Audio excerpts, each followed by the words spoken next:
La europarlamentare votăm România Mare. Tu, Românie mare, privește către soare, tot lăcrimează cineva. O pasăre răpită, cu forța și rănită, e sora Basarabia.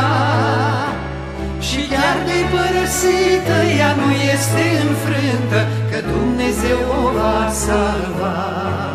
Vrei să știi cum trăiești? Atunci închide televizorul și deschide frigiderul. E gol. Închide frigiderul și deschide buletinul de vot.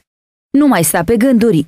Votează Partidul România Mare. Săracă țară bogată, mult ai trăit supărată, Doamne, ocrotește-i pe român. Fraților, patrioți am fost de când ne știm, votăm echipa lui Vadim.